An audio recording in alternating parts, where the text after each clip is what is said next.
కి. ఈ వీడియోలో ఏంటంటే మళ్ళీ ఒక కొత్త అప్లికేషన్ క్రియేట్ చేద్దాం. ఈ వీడియోలో మనం మెథడ్స్ ఎలా రాయాలనేది చూద్దాం. ఇప్పటివరకు మనం కాన్సన్ట్రేట్ చేసింది ఏంటంటే ఒక స్టేట్మెంట్ ఎలా ప్రింట్ చేయాలి అంటే రైట్ లైన్ అనే మెథడ్తో ప్రింట్ చేయొచ్చు అనేది ఫోకస్ చేసాం. సారీ, నేను C# ఓపెన్ చేశాను. మనం ఓపెన్ చేయాల్సింది VB.NET కన్సోల్ అప్లికేషన్స్. ఓకే, ఇక్కడ ఏంటంటే మెథడ్స్ అనేవి ఉంటాయి. What exactly a method is అంటే a method is a programmable entity, అంటే it's a functionality which is used to divide a logical unit into different parts అంటారు. ఇది ఒక లాజికల్ యూనిట్. లాజికల్ యూనిట్ అంటే ఏంటంటే క్లాస్. ఒక క్లాస్ను మల్టిపుల్ పార్ట్స్గా divide చేయడానికి మనం యూజ్ చేసేది ఏంటంటే ఇక్కడ ఒక మెథడ్. మనకి VB.NETలో 2 టైప్స్ ఆఫ్ మెథడ్స్ ఉంటాయి, ప్రొసీజర్, ఫంక్షన్ అంటాం. ప్రొసీజర్ అనేది ఏం చేస్తుందంటే ఓన్లీ ఇట్ ఎగ్జిక్యూట్స్ స్టేట్మెంట్స్. ఫంక్షన్కి వచ్చేసరికి it can do the type of work like procedure, but ultimately it should contain return keyword అనమాట. ఇక్కడ VB.NETలో ప్రొసీజర్ని సబ్ అనే కీవర్డ్తో డిఫైన్ చేస్తారు, ఫంక్షన్ని ఫంక్షన్ అనే కీవర్డ్తోనే డిఫైన్ చేస్తారు. ఇవి ఎలా డిఫైన్ చేయాలనేది చూద్దాం. ఇక్కడ మెయిన్ ఫంక్షన్ తర్వాత అంటే మెయిన్ మెథడ్ తర్వాత ఏదైనా డిఫైన్ చేయాలి. You cannot directly define methods with in the main. Remember, ఎప్పుడు కూడా మెయిన్ తర్వాత డిఫైన్ చేయాలి. అంటే ఇక్కడ ఒక ప్రొసీజర్ రాయాలంటే సో మనం ఏం రాస్తాం, సబ్ ప్రొసీజర్ నేమ్ అన్నమాట. Okay, so sub procedure name. ఇక్కడికి వచ్చేసరికి ఎండ్ సబ్ అని ఉంటుంది.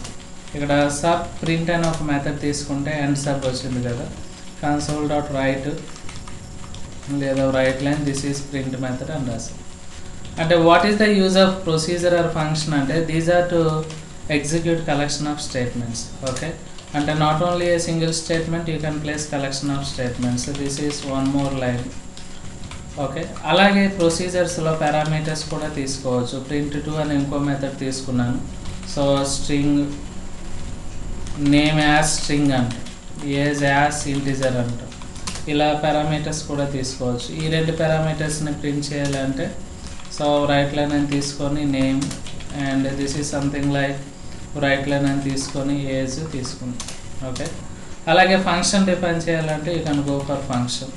సో ఫంక్షన్ ఎలా డిఫైన్ చేస్తామంటే ఫంక్షన్ ఏ లేదా యాడ్.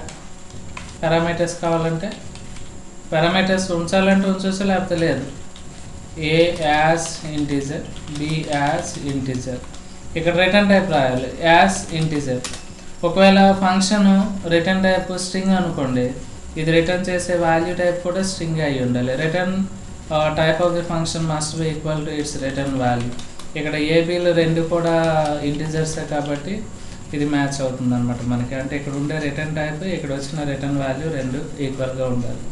మనం ఇలా మెథడ్స్ డిఫైన్ చేసిన తర్వాత వీటిని ఇన్వోల్వ్ చేయడానికి ఏం చేస్తామంటే సో ఇలా కాల్ చేస్తాం. ప్రింట్ అయితే ప్రింట్ అని కాల్ చేస్తాం, print2 అని కాల్ చేస్తాం. And this print2 contains 2 parameters.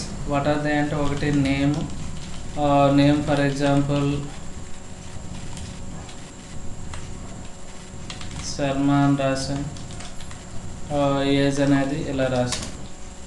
అలాగే ఇక్కడ ఫంక్షన్ ఉంది కదా, ఫంక్షన్ వాల్యూ రిటర్న్ చేస్తుంది, బట్ ప్రింట్ చేయాలంటే కావాల్సిన స్టేట్మెంట్ రైట్ లైన్ మాత్రమే.